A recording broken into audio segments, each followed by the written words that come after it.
Boa noite para todos.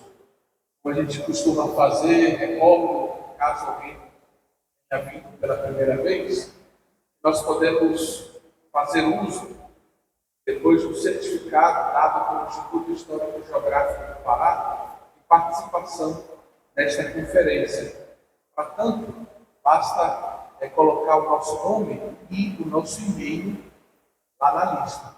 Se por acaso tiver alguma dificuldade durante a semana, você não recebeu o certificado, aí você pode entrar em contato ou comigo ou com o Instituto mesmo.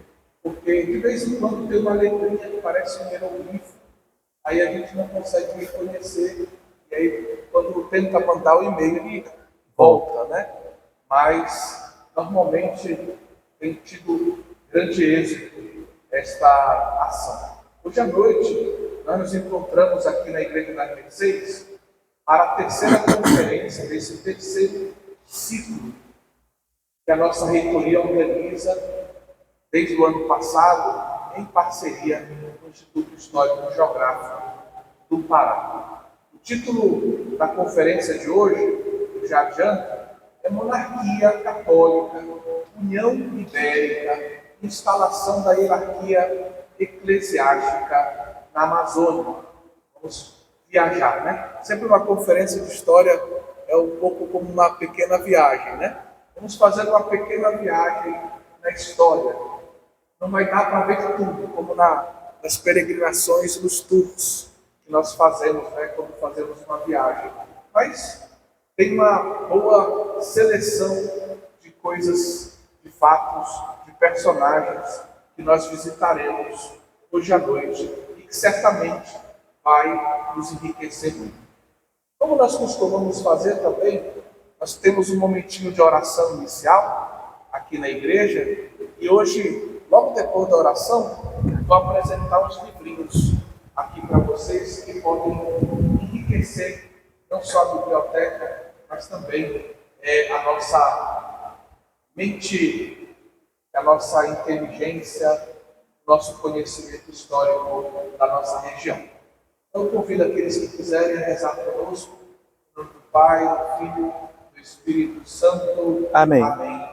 E, como a gente costuma fazer, nos voltando para essa imagem que representa um pouco a nossa fé e também o amor de Deus que vem de modo tão próximo a nós, através de seu Filho Jesus Cristo, a Virgem das Mercês, nós queremos cantar esse hino que muitos conhecemos e que, se não conhecemos, certamente já ouvimos e acompanhamos com devoção.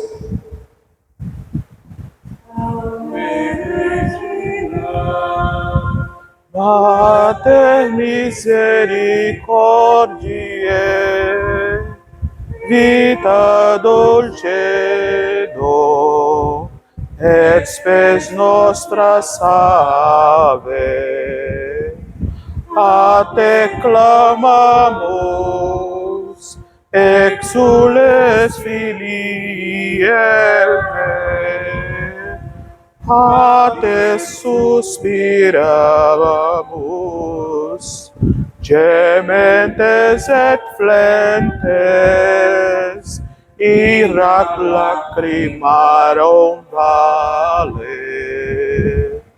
Ea ergo, advocata nostra, in usos misericordiis oculos, a nos converte. Porque Jesús, benedictus fructus ventris tui, nobis post Spiritu ostende. O clemens, o via, o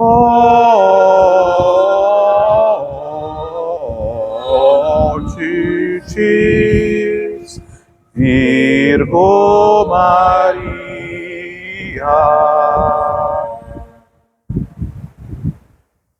Entregamos essa noite, ó Mãe, tudo que somos e tudo que temos.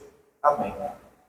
Antes de darmos início, eu vou fazer a propaganda aqui de 3 livros, um por afinidade temática, outro pela proximidade cronológica dos lançamentos. Por afinidade temática, eu apresento essa obra do professor Fernando Arthur de Freitas Neves, também ele, como se diz confrade, não? Do Instituto Histórico e Geográfico do Pará, sobre figuras eminentes da nossa história eclesial, da nossa história de Belém, como Aldo, José e Antônio, bispos na Amazônia do 800. É uma obra, talvez por uma primeira abordagem, para conhecermos os personagens, os 3 personagens e aqueles em torno deles, bem interessante.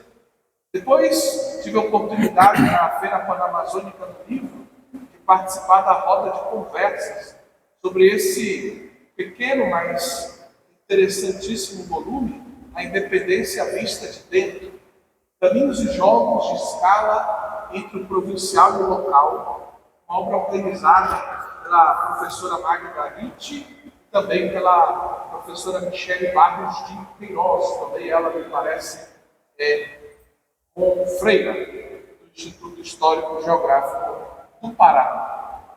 Com textos muito interessantes que nos convidam a ter uma visão mais ampla, mais rápida, mais profunda, insólita, em alguns casos, desse período que foi a nossa dita independência. Como isso foi vivido aqui na nossa região. Nós que há pouco celebramos o 15 de agosto e às vezes pouco conhecemos a este respeito. Uma obra que já quase terminei de ler, Jonas Arraes, que é um doutor em música na Universidade Estadual de Campinas, que dedicou uma pesquisa de fôlego sobre a figura de Carlos Gomes, seu contexto histórico, com detalhes até bem interessantes. Eu, pelo menos, encontrei até mesmo com a minha família que veio. Eu não sabia que tinha sido madrinha de batismo, uma ascendente, uma madrinha de batismo, junto com Carlos Gomes, de um filho de um amigo comum, né? Então, bem interessante, né? Ela era casada com o Xercum, né? O Pedro Xercum e a Maria Silva Santos Xercum. Pois bem, então foi uma surpresa bem interessante.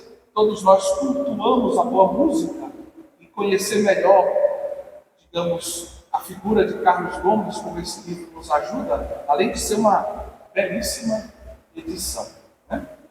Vale a pena. Caríssimo, não vou usar uma expressão análoga, né? Confrade da Faculdade, né, Católica de Belém, João Antônio Lima, que eu conheci, na verdade, quando ele ajudava a servir, né? Ajuda ainda a servir lá na catedral.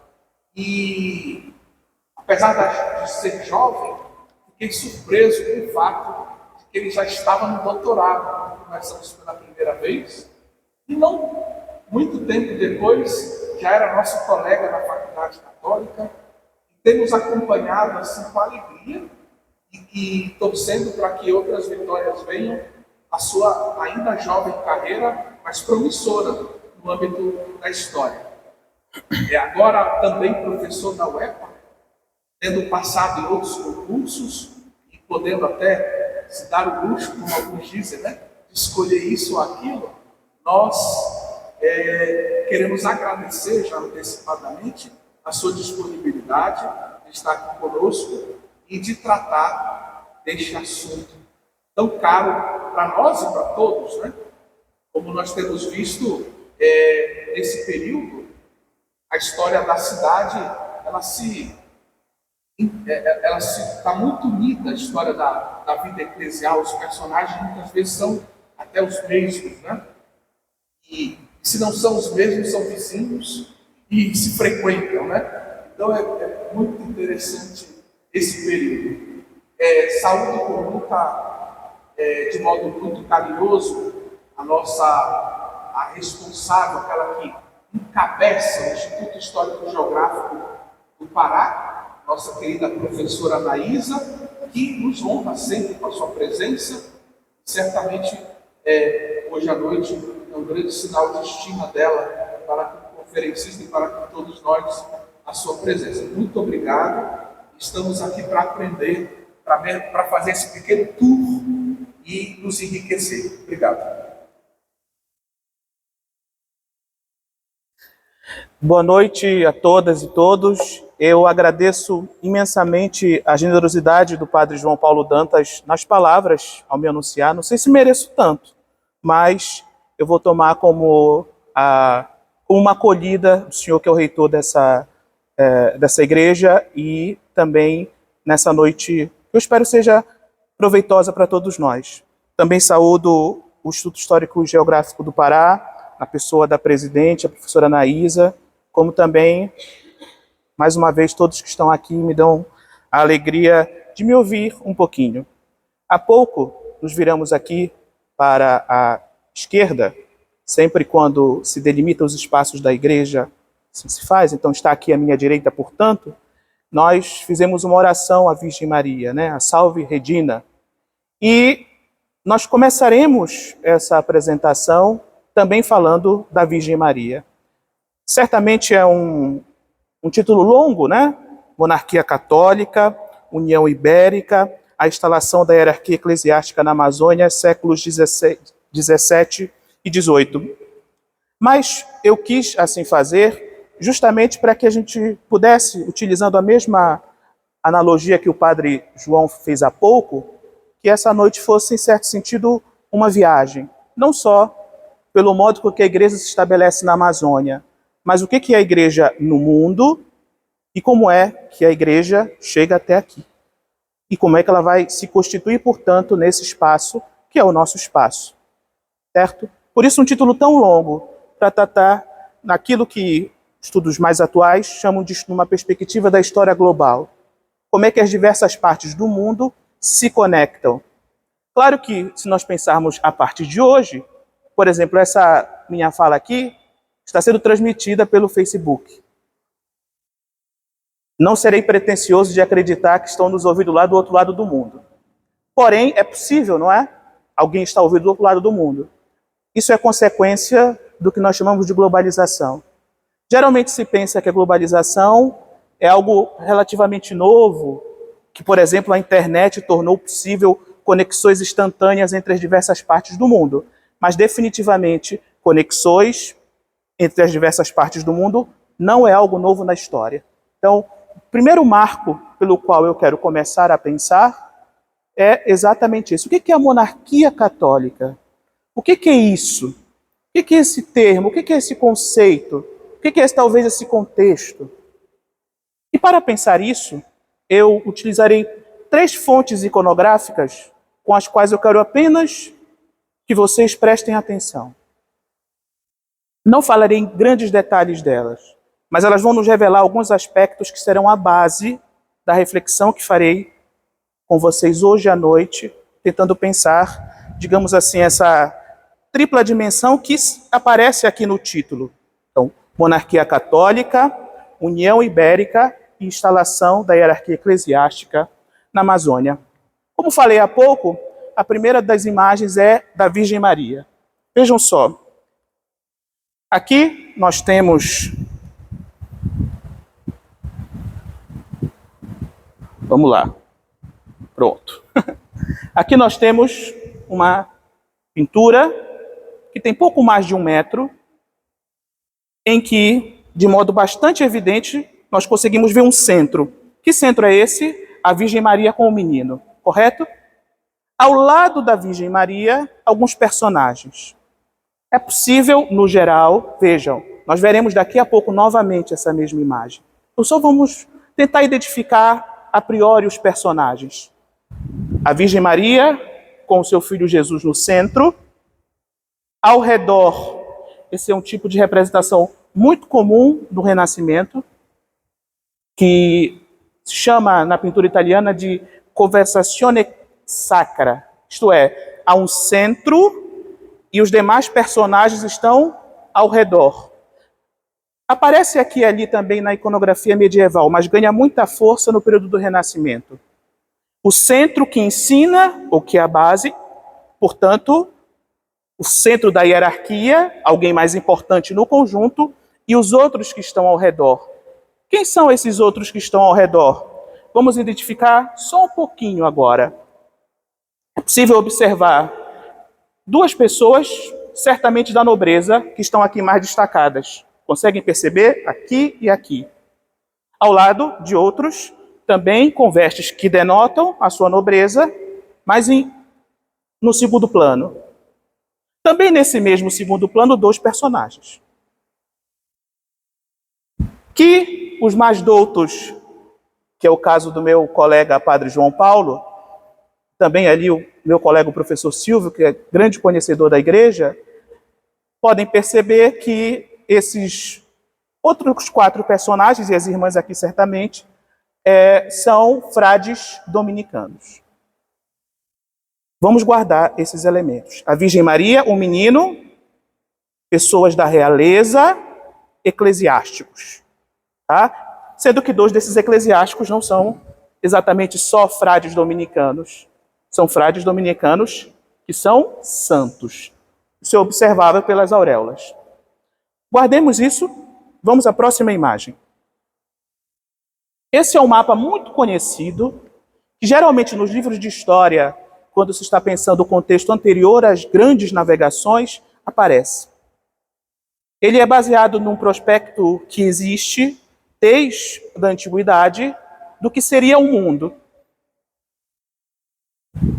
Esse especificamente é de 1482.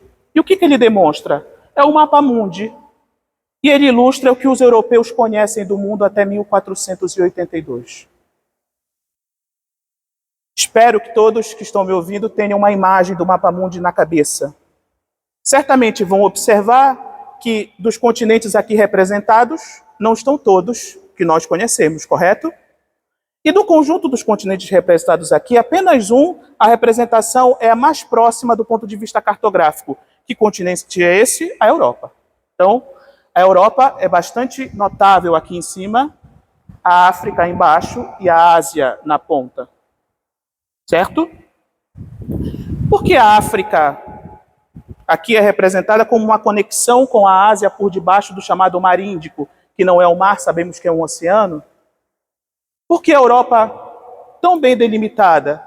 Porque, no fundo, o que os europeus conhecem do mundo até este período é basicamente a Europa, o norte da África. Ou, para ser mais exato, as margens do mar Mediterrâneo, que tem esse nome porque se acreditava que era de fato o mar que dividia a Terra. É isso que os europeus conhecem do mundo até final do século XV.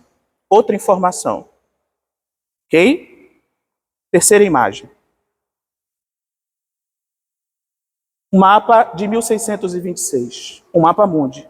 Qual é a grande diferença desse mapa para o mapa anterior? É que aqui nós já temos uma representação mais aproximada dos quatro cantos do mundo. Notadamente leste e oeste, oriente e ocidente. O que aconteceu no imaginário europeu que fez sair disso para isso? Um conhecimento maior sobre o mundo.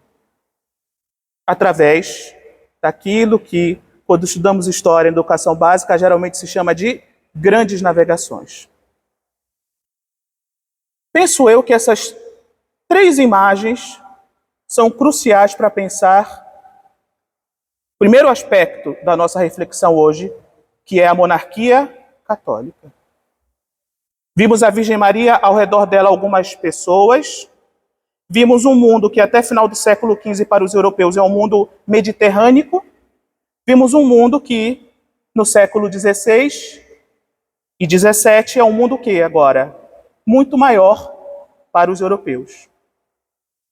E a partir daí conexões instantâneas, ou melhor, permanentes, instantâneas mais agora, perdão, conexões permanentes entre essas diversas partes do mundo e entre esses espaços. O que torna essas conexões permanentes? Alguns povos europeus que tocam outras partes do mundo. Só que um sinal evidente, notável dessa expansão é qual? A expansão do catolicismo. E aí, vamos então ao primeiro conceito, a partir dessas informações gerais. O que é a monarquia católica? Para entender o que é a monarquia católica, precisamos entender um pouquinho antes o que são os reis católicos, o que título é esse? Vamos lá. Esse título foi atribuído por Inocêncio VIII e Alexandre VI, designa a união dinástica entre dois reinos ibéricos, criando a monarquia católica, razão da unificação da monarquia espanhola. Quem são os dois personagens que se unem dinasticamente, formando a monarquia católica? Isabel de Castela e Fernando de Aragão, em 1669. A união dos dois, que torna a união dos reinos, e depois vão receber o título de monarcas católicos. Esse título ele é referido, por exemplo, na muito conhecida encíclica do Papa Alexandre VI, chamada Intercoetera, de 1493. Nessa encíclica, dentre outras coisas, Alexandre VI delimita o que pertence a cada um dos reinos ibéricos, Portugal e Espanha, vai chamar reis de Castela e Aragão de reis católicos. O que apareceu aqui? A imagem com que comecei a apresentação. Vamos dar nome a essas pessoas. O centro, acredito que não precisa dar nome, né? Mas olha só quem está aqui. Então, Fernando e Isabel, de cujo matrimônio se estabelece a união das coroas e que se estabelece a monarquia católica. Dois dos seus filhos, a infanta Isabel, lá, e o infante João. E dois conhecidos santos dominicanos, o fundador da ordem, São Domingos de Gusmão e Santo Tomás de Aquino. Há muitas explicações para este quadro que está no Museu do Prado. Ele foi feito no final do século XV para ficar no oratório da capela do mosteiro dedicado a Santo Tomás de Aquino em Ávila, que inclusive era a residência dos infantes reais. Mas eu acho que o modo mais interessante para explicar este quadro, pelo contexto que ele é criado, diz respeito ao fato de também os outros frades serem atribuídos a alguns personagens, como, por exemplo, ao famoso inquisidor espanhol chamado Tomás de Torquemada, que também era dominicano. O que esse quadro articula? Articula, vejam só, o fato de nós termos dois reis que, unidos ao redor de Jesus Cristo, lembram? Essa é uma representação comum na Renascença, a Conversazione Sacra, estão ao redor de Jesus Cristo, católicos, os santos que remetem aos dominicanos. Os dominicanos são uma ordem fundamental para pensar a colonização da América, em especial a colonização do continente da América Espanhola. Citar um exemplo dos mais conhecidos, a Nova Espanha, um dos missionários mais conhecidos é Bartolomeu de las Casas, que era dominicano. Então, este quadro não fala só, digamos, do contexto europeu, também fala desse contexto de expansão, mas também fala de um contexto específico da Espanha, que é qual? Em 1492, quando se toma como data fundamental para a chegada europeia no continente americano, o que acontece também? A reconquista de Granada e o último flanco mouro na Península Ibérica. Esse quadro, portanto, nos mostra muitos aspectos para começar a entender o que esse mundo de final do século XV, início do século XVI, e como a Amazônia também vai entrar nesse mundo, mas isso falarei só daqui a pouquinho. Eu fiz um esquema para que nós entendamos agora como é que este contexto do final do século XV vai se conectar ao século XVI e, notadamente, XVII, que é quando se tem a fundação de Belém. Um parêntese, o padre João Paulo, quando me pediu para fazer, quando me convidou, me deu a alegria de poder estar hoje aqui com vocês, ele pediu para falar muito claramente de Belém, falar muito claramente desse espaço. Então, a todo momento eu vou querer dar essa puxada para que a gente... É bom viajar um pouquinho, né? Já viajamos aqui um tanto, mas vamos chegar até o século XVII, especificamente início do século XVII, que é o início do desenvolvimento desse núcleo que é a nossa cidade de Belém. Vamos lá. Então, eu fiz aqui um esquema para que a gente entenda como é que a monarquia se conecta à União Ibérica, que é a segunda palavrinha que aparece no título, né? Monarquia Católica e União Ibérica. Lá em cima nós vemos Fernando e Isabel, que expliquei há pouco. Dentre os filhos que eles têm, Joana de Castela. Joana se casa com Felipe de Habsburgo. Aqui tem professores de história, inclusive tem a minha professora de história, que é a professora Naná. E os outros professores de história vão também saber disso. Os Habsburgo é uma família fundamental para pensar o Sacro Império Romano Germânico. Então, a união de Joana de Castela com Felipe de Habsburgo marca a consolidação das coroas ibéricas, mas marca a consolidação de um cinturão muito importante que vai ficar durante pelo menos 200, 300 anos com uma hegemonia enorme na Europa, né? Até, por exemplo, a Guerra dos 30 Anos, no século XVII. Dentre os filhos de Joana de Castela e Felipe de Habsburgo, tem Carlos I, que depois vai ser Carlos V do Sacro Império Romano Germânico, que se casou com Isabel de Portugal. Eu adoraria falar aqui, por exemplo, sobre Carlos V, mas não há tempo de falar sobre Carlos V. Nos interessa mais saber que um de seus filhos, Felipe II, por não ter, já que a mãe de Felipe II era de Portugal, por não ter um herdeiro para assumir em Portugal, uniu as duas coroas de Castela e Portugal, o que estabeleceu o que se chama de União Ibérica. A União Ibérica vigora entre 1580 e 1640 até ter a chamada restauração por Dom João de Bragança, que depois vai ser Dom João IV. Chegamos até o início do século XVII. Em 1616, para pegar um ano fundamental que todos aprendemos na escola, este território passa a fazer parte de quê? Da União Ibérica.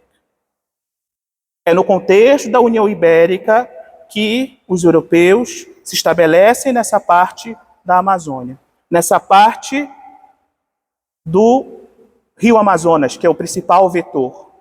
Claro que, só a título de informação, é bom registrar que desde o século XVI havia europeus na Amazônia, tá? Circulando. Isso é notável, por exemplo, pelas famosas os escritos do Frei Gaspar de Carvajal, para pegar um único exemplo, tá? Poderia citar outros. Então, esse espaço onde os europeus já circulavam desde o século XVI, no início do século XVII, começa o estabelecimento. E aí nós chegamos a Belém. Mas ainda não ficaremos em Belém. Vamos continuar a viagem. Outro mapa. Esse de 1573. Vejam só. Nitidamente é um mapa mundi. Europa, África, Ásia. E aqui dá para a gente ver a América em parte representada, porque na verdade nós não temos nem 100 anos de presença europeia. Não havia de fato conhecimento, por exemplo, do que era a costa do Pacífico desse espaço. Mas já há, por exemplo, o conhecimento aqui do Rio Amazonas. Aqui, Belém. Ou melhor, o que vai ser Belém, porque ainda não é. Nesse mapa eu quero que nós tiremos alguns pontos. Tem umas bandeirinhas nele, né? Que bandeirinhas são essas? Representam domínios ou pretensos ou reclamados domínios da coroa portuguesa. Isso é notável pelo famoso símbolo da cruz da Ordem de Cristo, que está nas caravelas, por exemplo, como também o brasão próprio da coroa. Eu acho que esse mapa aqui nos ajuda mais. É um mapa que mostra um mapa mundi, mostra o que é a União Ibérica em 1598. Então, esses dois reinos estavam unidos, lembram? Felipe II, e reclamavam domínios pelas diversas partes do mundo, notadamente na América. Esses domínios vão desde o que nós poderíamos chamar do extremo ocidente, então na costa do Pacífico, até o extremo oriente. Aqui em verde, os de Portugal, só coloquei os mais representativos, tá bom? Senão ia ficar um mapa muito cheio. E aqui, os da Espanha. Filipinas, só uma curiosidade, se chama assim em homenagem a Felipe II, diga-se de passagem. Então, territórios como Cabo Verde, Mascate, Índia, Moçambique, todos, e Macau, no Extremo Oriente, todos territórios portugueses. Aqui, os vice-reinados da América, até as Filipinas, territórios espanhóis, sob o período da União Ibérica, um mesmo monarca. Eu acho que o melhor modo de visualizar isso, para além deste mapa, é através de imagens. Se eu mostrasse para vocês essas imagens aqui, seria difícil dizer onde elas ficam, né? É bastante perceptível que se trata, por exemplo, de fortes, né? Nós não arriscaríamos ser o forte do castelo porque nós conhecemos. Mas poderia ser talvez um forte em São Luís, apesar do lá ser muito acanhado, ou parecido com o Forte dos Magos, que tem em Natal. Mas esses fortes ficam em lugares completamente diferentes do mundo. Que lugares são esses? Aqui nós temos o Castelo de São Jorge da Mina, construído em 1482, na Costa do Ouro, atual Gana, portanto, na África. Aqui nós temos o Forte Nossa Senhora da Conceição em Hormuz, erguido entre 1507 e 1515, fica no atual Irã. Essa é uma região importantíssima do mundo, até hoje, diga-se de passagem, e foi domínio português. Né? E até hoje existe lá as ruínas deste forte. E aqui em cima nós vemos um dos principais territórios portugueses na Índia, que é Dil. Né? Há também outros, como Meliapor, Goa, eu acho que é o mais notável, mas aqui a fortaleza de Dil, na Índia portuguesa, foi construída entre 1535 e 1536. Por que mostro esses lugares nas diversas partes do mundo? Para que, ao mostrar essa imagem aqui, todos sabem onde fica. Fica bem aqui, se a gente ir um pouquinho rapidinho, que agora não é do caminhos mais seguros, né? É bem rápido. A gente chega até ali. Então, essa cidade, que é a nossa, se conecta, vejam, a este espaço mundial, a este espaço que conecta o mundo do início do século XVI, não é o mundo do final do século XV. Os mapas demonstram isso, o espalhamento de diversos povos, notadamente os europeus, pelas diversas partes do mundo, mostram que o mundo já não é mais o mesmo. E que as conexões que hoje são instantâneas aconteceram no outro momento de modo não tão instantâneo.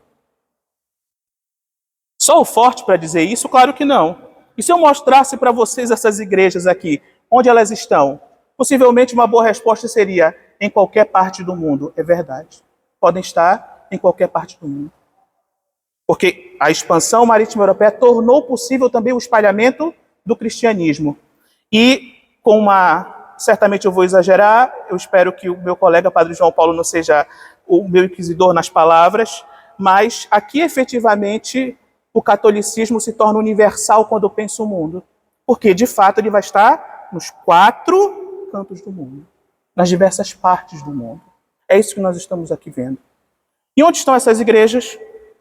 Essa aqui é a Catedral de Cebu, na atual Filipinas. Lembramos, a Filipinas está lá no Oriente. E aqui, a Catedral de Macau, na China. Só um detalhe, Macau foi território português até 1999. O que se chama de Império Português tem como marco de finalização a desanexação de Macau em 1999 e como marco de fundação a conquista de Ceuta em 1415. Né? Inclusive, Ceuta até hoje é um território europeu, pertence à Espanha, no norte do Marrocos. E o que essas coisas que estão em diversas partes do mundo fazem? Também se conectam à nossa cidade. Que igreja é esta? É a Catedral de Belém, que nós conhecemos. Claro que esse prédio não é o mesmo da paróquia, fundada em 1617. É de meados do século XVIII. Mas um núcleo urbano que se forma ao redor do templo. Isso não é uma novidade apenas de Belém. Então, vejamos, a nossa cidade está dentro de uma história que é maior do que ela. Aqui, eu acho que um marco fundamental é, que história é essa? A história, por exemplo, do cristianismo, já que nós estamos falando da igreja, e da expansão do cristianismo também.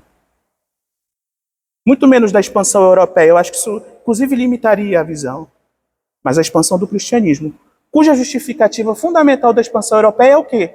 A expansão do cristianismo. Quando se pega as bulas que vão delimitar os espaços do mundo no período, vão se dizer o quê? Pego a intercoeteira que se tem no início. É para a expansão da fé. Essa é a base. Essa é a justificativa.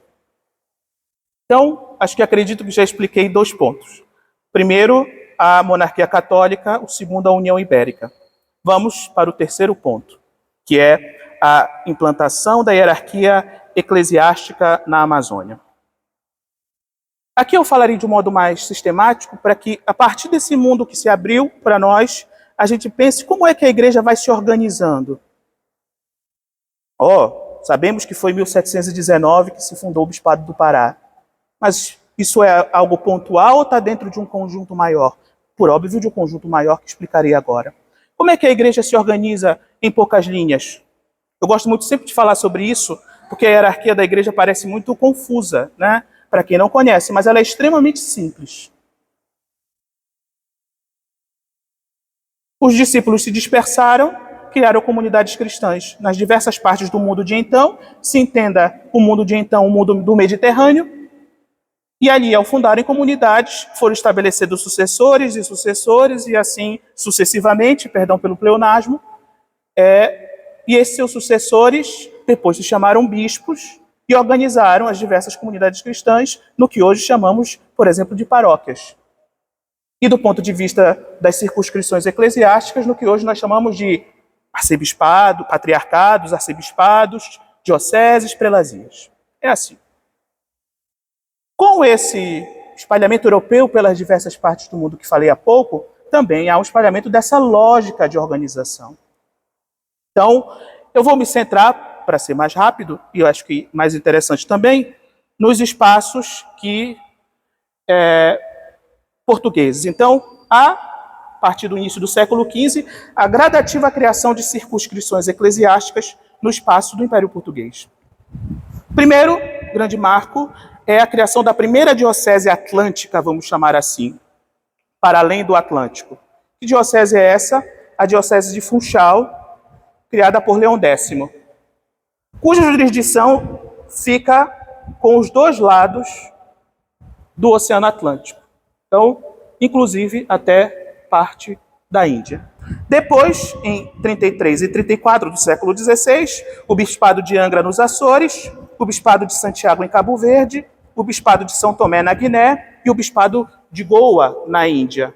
E em 1551, o primeiro Bispado da América Portuguesa, criada pelo Papa Júlio III, que é o Bispado de São Salvador da Bahia, que nós chamamos de primaz do Brasil. Só a título de informação, considero isso importante, já havia, em 1551, vários bispados na América Espanhola, inclusive um arcebispado, que é o arcebispado do México. Né? Ainda que o que é sediado na cidade do México não é o bispado primaz da América, mas é o primeiro a tornar-se sede metropolitana. Pois bem, seguindo, em 1556 se cria o bispado de São Tomé em Príncipe, de Tomé e São Tomé em Príncipe, desmembrado de Funchal. Em 58, o bispado de Malaca, na atual Singapura, em Cochin, na atual Índia, desmembrados de Goa. Em 76, o bispado de Macau, desmembrado de Malaca. Em 88, o bispado de Funai, no Japão, desmembrado de Macau. Essa é uma outra lógica importante para perceber na igreja. Geralmente, o território é maior, quando ali se constitui uma comunidade mais numerosa e que precisa de uma melhor assistência, e se divide esse território. Então, o que hoje nós chamamos de Amazônia já foi um único bispado, que é o bispado do Pará. Daqui a pouco falaria um pouquinho. Hoje temos, dentro da Amazônia, 2 e agora um terceiro regional, que pega o território amazônico, só para ilustrar, na atual divisão da CNBB. Seguindo, em 1551 se cria o bispado de Salvador. Em 1575 se desmembra de Salvador a prelazia de São Sebastião do Rio de Janeiro, que vai de Porto Seguro até o Rio da Prata, então até os limites com o domínio de Castela. E em 1614 se desmembra, se fazendo a prelazia de Pernambuco. Chegamos novamente ao Pará. Quando da chegada dos europeus a este território, o estabelecimento da cidade de Belém, este território, do ponto de vista jurisdicional, pertencia a quem? A prelazia de Pernambuco. Quando se foi criada a paróquia de Nossa Senhora de Belém, e assim refiro porque nos documentos que, por exemplo, eu pesquisei na Torre do Tombo do século XVII, portanto, antes da criação do bispado, assim se refere, paróquia de Santa Maria de Belém, nos assentos batismais. Então, essa paróquia de Santa Maria de Belém, criada no início do século XVII, pertence à prelazia de Pernambuco. Chegamos novamente a Belém. E agora aqui ficaremos, para pensar esse espaço, e como é que a estrutura eclesiástica vai se ramificando nesse espaço que é a Amazônia. Só para fechar essa questão dos bispados, aqui um mapa que eu acredito ser representativo para pensar essa disposição no espaço da América Portuguesa, que depois vai ser o Brasil, dos territórios. Então, desde o século XVI até final do século XIX, o que se tem, até meados, melhor dizendo, do século XIX, o que se tem de organização eclesiástica no Brasil? Uma arquidiocese, que é Bahia, 6 dioceses e 2 prelazias. Com uma importante ressalva, que é a seguinte: 2 dessas dioceses, acho que eu marquei em vermelho, Maranhão e Pará, eram, como podem ver aqui, sufragâneos do Patriarcado de Lisboa. Porque, na verdade, nós temos, os historiadores sabem, 2 estados na América Portuguesa, o do Maranhão e Grão-Pará, que depois vai chamar-se Grão-Pará e Maranhão, submetidos diretamente a Lisboa, portanto, as suas circunscrições eclesiásticas também o eram, por isso Pará e Maranhão eram sufragâneos de Lisboa. Esta é a estrutura eclesiástica com que a igreja vai estar presente nas diversas partes da América Portuguesa até meados do século XIX.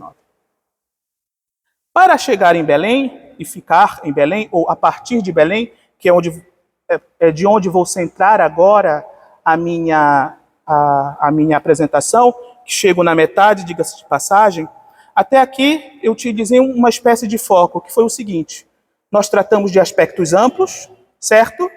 E eu sempre puxava para Belém. Fiz assim, por exemplo, quando falei do conceito de monarquia católica, do espalhamento União Ibérica, e a União Ibérica é o contexto quando se funda Belém. Puxei. Quando estava explicando o modo de organização geral das circunscrições eclesiásticas, chegamos até Belém, a criação do Bispado do Pará. Então, do macro para o micro até Belém. Agora faremos o inverso. Belém é o vetor pelo qual nós vamos entender como é que a estrutura da igreja vai se espalhando ao longo desse território, que é o nosso. Para fazer isso, eu quero começar referindo uma efeméride que passou despercebida, felizmente não para nós aqui hoje. Hoje é 30 de agosto de 2024. Ontem foi 29 de agosto de 2024. Há 300 anos atrás, contando de ontem, portanto, 29 de agosto de 1724, chegou a Belém o primeiro bispo do Pará, Dom Frei Bartolomeu do Pilar. O bispado, criado em 1719, demorou bastante, como era comum para o período, diga-se de passagem, para ter, de fato, o seu bispo presente. E isso aconteceu de ontem a 300 anos atrás. Bartolomeu do Pilar é um personagem interessante. Eu, inclusive, o tenho pesquisado de modo recente. O primeiro contato que eu tive com ele foi uns anos atrás, pesquisando no arquivo da Universidade de Coimbra, e eu encontrei as suas matrículas, ainda como estudante de teologia, e depois, quando ele saiu na década de 80 do século XVII, o seu doutorado em cânones.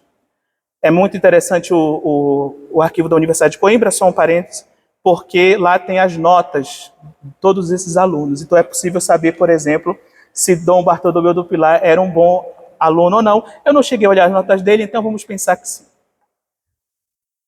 Há um marco grande da presença de Dom Bartolomeu do Pilar, que é esse, que acredito que a maioria dos que estão aqui já viram. Estão vendo?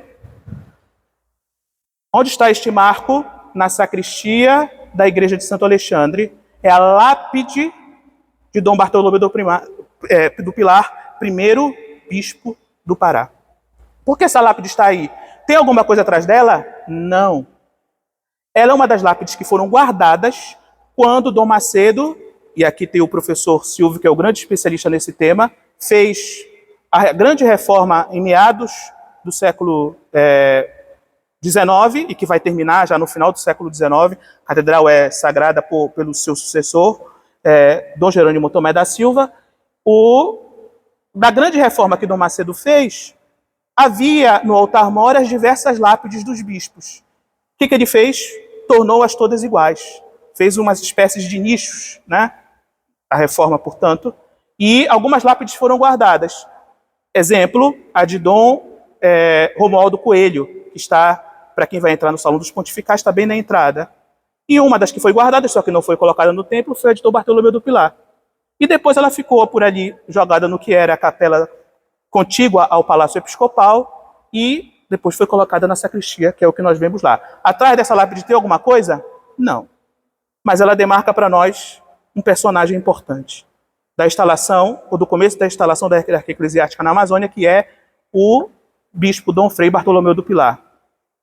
Se observaram, e as religiosas que estão aqui me peçam desculpas, eu negligenciarei na minha apresentação a presença do clero regular. Não por causa da sua importância, que é enorme, mas porque acho mais interessante, é a minha especialidade. Quem me convidou foi um padre diocesano, então acredito seja mais adequado pensar como se estabelece a diocese. É só uma justificativa fajuta, né? Mas eu acho que ela serve. Então, quem foi Dom Bartolomeu do Pilar? Nasceu em 1667, em Vila das Velhas, na ilha de São Jorge, em Açores, portanto era um açoriano. Professor na Ordem dos Carmelitas em 31 de outubro de 1686, no convento da Horta dos Açores. A sua formação, como falei há pouco, foi na Universidade de Coimbra, e antes do episcopado atuou em diversos territórios, um deles Pernambuco, como frade carmelita. Só para dar um dado que considero importante, o provimento de bispos no ultramar, nos territórios fora de Portugal continental, fora da metrópole, era sempre, quase geralmente, de bispos regulares. Por quê? Dentre outras coisas, porque geralmente os candidatos tinham um trânsito nesses espaços. Então, Dom Bartolomeu do Pilar nunca tinha vindo, enquanto frade, a esta região, mas conhecia um pouquinho da América Portuguesa. Isso, digamos assim, dava o currículo pelo qual poderia atuar nesses lugares. Eu tive, por exemplo, a oportunidade de ver alguns documentos de escolha de bispos, e aí, nos testemunhos, que inclusive segue uma lógica semelhante até hoje, nos testemunhos sempre se fala dessa experiência nos espaços e mandar para lá. Às vezes o bispo morria aqui, como foi o caso de Dom Bartolomeu do Pilar, mas em muitos casos eles eram transferidos. Daqui a pouco falarei de Dom Miguel de Bulhões, que, por exemplo, morreu em Leiria. Daqui a pouco falarei de Dom Frei Caetano Brandão, que, por exemplo, morreu em Braga, né? Se tornou primaz de Portugal. De Dom Bartolomeu do Pilar, que completou 300 anos antes de sua chegada, ainda que ele tenha sido nomeado em 4 de março de 1719. Peguei um trecho de uma obra conhecida do Antônio Baena, Compêndio das Eras da Província do Pará, em que ele vai explicar como foi a posse do bispo. Vamos lá. Diz Antônio Baena: toma posse em 21 de setembro de 1724, com extremo júbilo, veneração e estima cordial de seus filhos espirituais, a rua procissão que adoraram com flores e folhas aromáticas, o arrumamento das companhias de infantaria, o arco levantado no Largo do Carmo, junto à boca da Rua do Norte, tudo foi demonstração pública de uma exímia alegria e do quanto preservavam o prelado. No dia subsequente à posse que começaram as funções do culto divino, na capela de São João Batista, o bispo colocou o lugar da sede de sua jurisdição. Aqui alguns dados, como é próprio do tipo de escrita do Antônio Baena. Primeira vez que eu li o Compêndio das Eras da Província do Pará foi numa disciplina de Historiografia da Amazônia, que a professora Naná ministrou, diga-se de passagem. Nós lemos o texto do Berredo e depois lemos o texto Compêndio das Eras da Província do Pará. E esse trecho especificamente trata da chegada do bispo. É excessivamente laudatório, certamente não foi com tanto júbilo, certamente foi com muitos problemas. Por que digo isso? Porque logo que o bispo chega, eu encontrei um documento no Arquivo Histórico Ultramarino, em que o bispo reclama, em 1725, que a sua sé não tem nada, que ele não pode nem pontificar porque não tem nada, o que é necessário para o culto. Mas vejam, acho que esse trecho aqui e essa fofoquinha que eu contei a partir do documento do Arquivo Histórico Ultramarino demonstra também as especificidades dos problemas de implantação de uma estrutura permanente, ou a presença do bispo de modo permanente nesse território. Acho que para ilustrar isso melhor, eu pego um conjunto de prospectos que fez um militar de origem alemã em meados do século XVIII, que é o João José Schwebel. Para ser mais específico, esses prospectos são de 1754. Eu marquei ali em vermelho o que é a catedral com andaimes. Então, ela ainda não está pronta. A primeira sagração vai acontecer um pouquinho depois, ainda inacabada. A estrutura que conhecemos por fora, ela é do final do século XVIII e do interior, terminada no final do século XIX, como referi ainda há pouco. Agora entrarei, pensando nesse estabelecimento, no que eu gostaria de chamar na dimensão estética, o rito, ou a importância do rito, para a presença do bispo, aqui notadamente. Para isso, vou utilizar um outro personagem, que é Dom Frei Caetano Brandão, que é muito conhecido porque é o bispo que está representado no centro do Largo da Sé, numa estátua que é final do século XIX. Aqui vemos Dom Frei Caetano Brandão, já como primaz de Portugal, primaz de Braga. É possível ver por causa da sua cruz peitoral, que é uma cruz arquiepiscopal, de 2 braços. E aqui eu mostro alguns detalhes das indumentárias que falarei no conjunto. Eu adoraria explicar cada uma delas, o significado da mitra, do báculo, etc., mas eu os amolaria demais, seria altamente enfadonho e nós temos tempo para terminar. O que esse conjunto de vestes demonstra? Nenhuma dessas vestes são de uso da missa, diga-se de passagem, tá? Aqui, por exemplo, falta a casula. Mas se nós pensarmos de como o bispo se indumenta para a missa pontifical, então, desde a batina, o amito,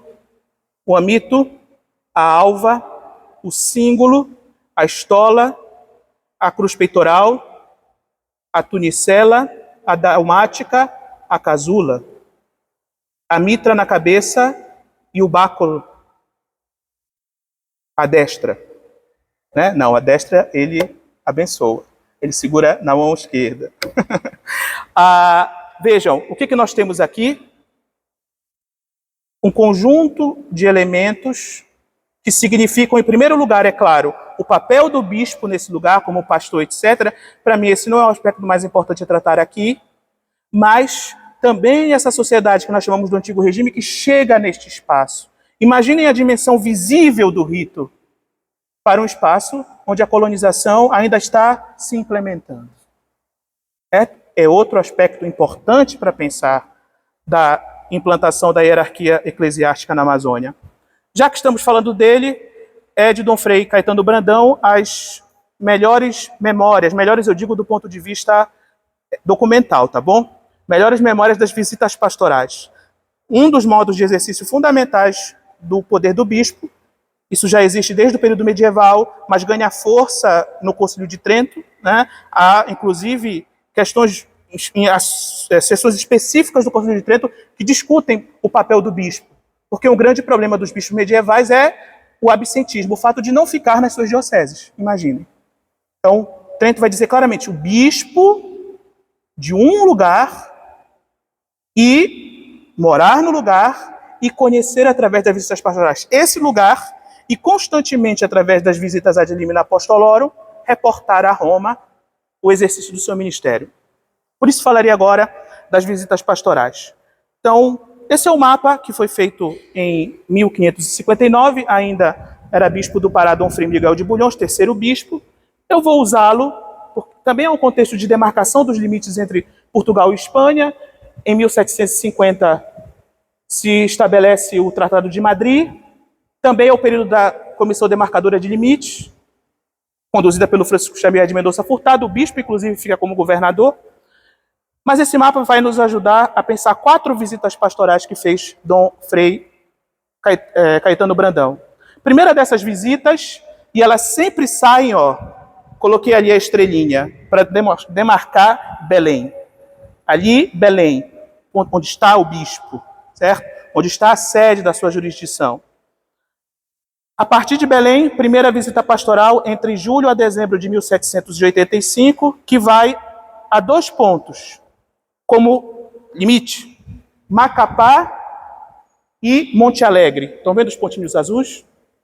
Ao longo desses meses, visita 19 paróquias. Segunda visita pastoral, de outubro a dezembro de 1786, Belém, Marapanim, Cametá, o que nós vimos aqui em vermelho.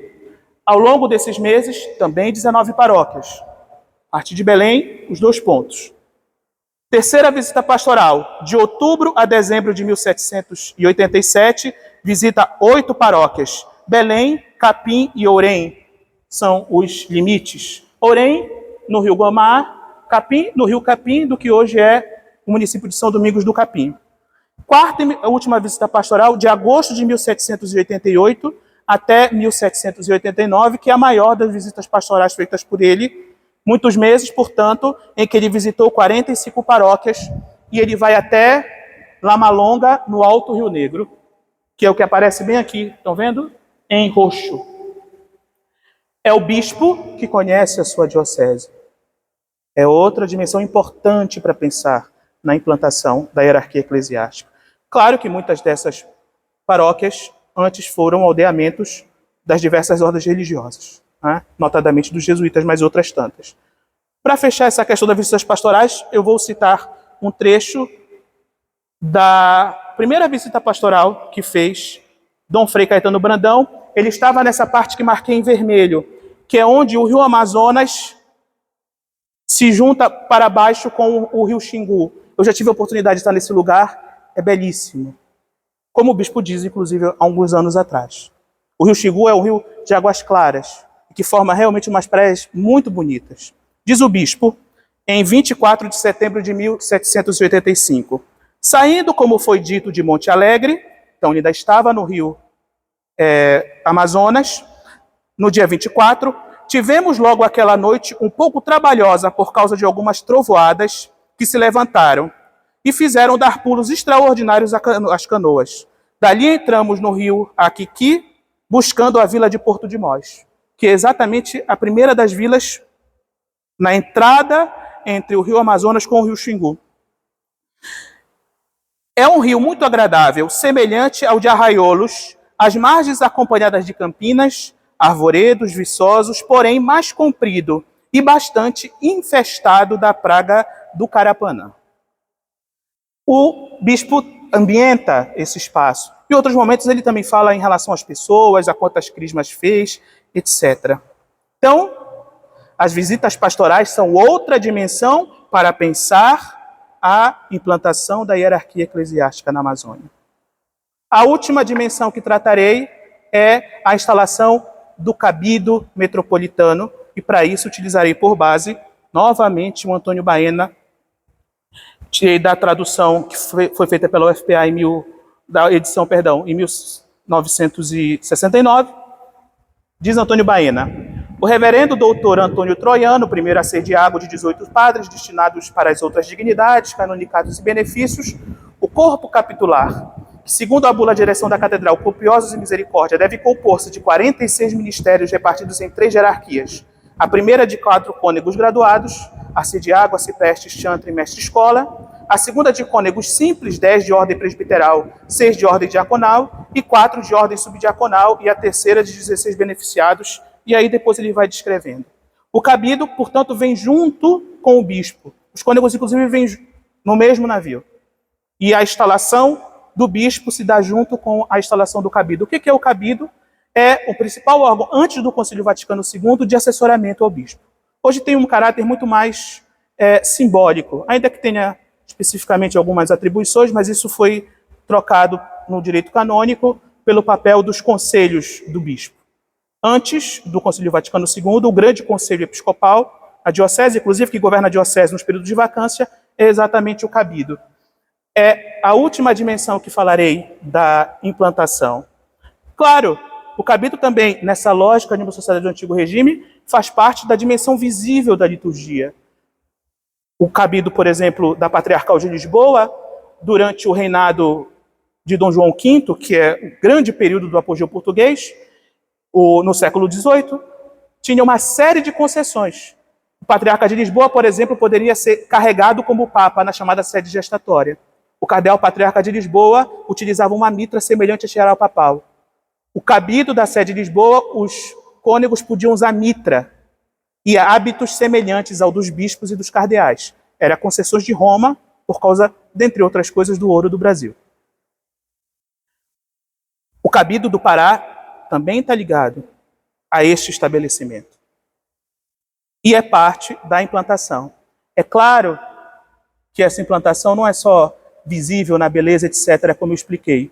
O último ponto que falarei é exatamente a incúria dos cônegos e o conflito dos cônegos com os bispos nesse século XVIII. Para isso eu vou citar 3 personagens. O primeiro é o cônego Antônio Rodrigues, o segundo é o cônego Inácio Lisboa de Castelo Branco e o terceiro é o cônego Eduardo Lopes de Faria.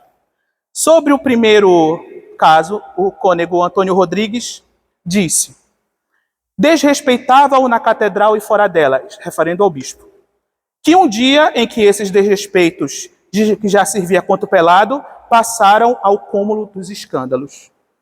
Geralmente o provimento do cabido era diretamente através de ordem real, e havia estabilidade nesses cargos. Então era muito comum que na prática os cônegos não exercessem o seu papel, por exemplo, o papel de oração, que é exatamente o que se fala em relação ao Inácio Lisboa de Castelo Branco. Se diz que ele nunca abria o breviário, porque ele de nada entendia, dando a origem ao provérbio de cônego de pontifical. O que é o cônego de pontifical? É o que está lá só para fazer número e para mexer a boca, porque de latim não sabe nada. Aqui um exemplo, Inácio Lisboa de Castelo Branco. E o último exemplo, Eduardo Lopes de Faria, após receber as admoestações que lhe fizera Dom Bartolomeu do Pilar, chegara a lhe prometer aumento, deixava de ser assíduo e até sem licença saía para fora da cidade. Portanto, não era um cônego nada assíduo nas orações que eram próprias do cabido.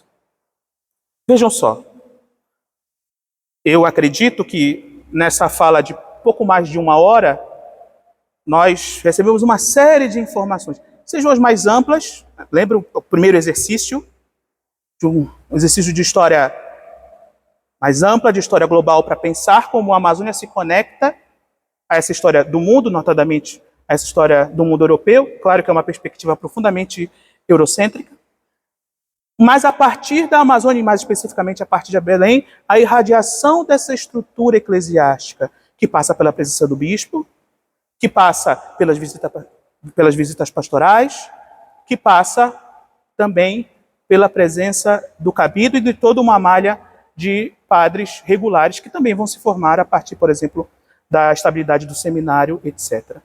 É isso, muito obrigado.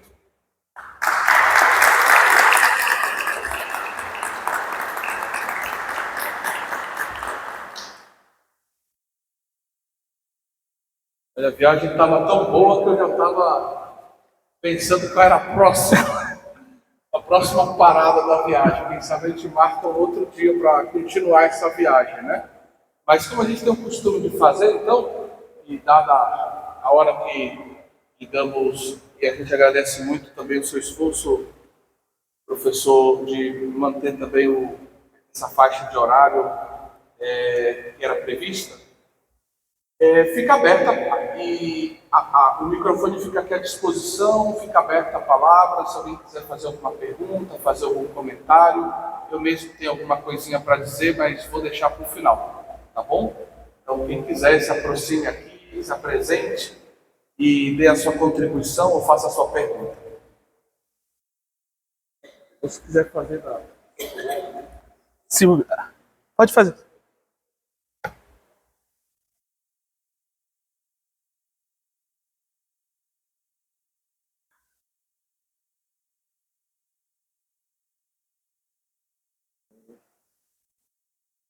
Tá. Eu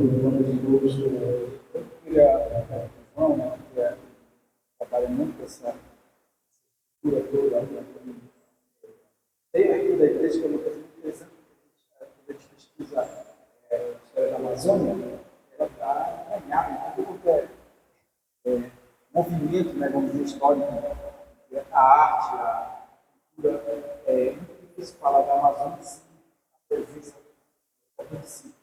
E essas estruturas dos bispos, dos cônegos, todos eles participando desse ambiente. Isso vai até a gente percebe também na política, né? Eu sobre a pergunta para o João, se nessa pesquisa que ele fez, que é muito ampla, né, que faz essa conexão global, se à medida que Belém, ou esse território que a gente chama de Amazônia, ele tem importância, também isso compõe a ideia de uma hierarquia mais refinada, né, para a Amazônia, a presença mais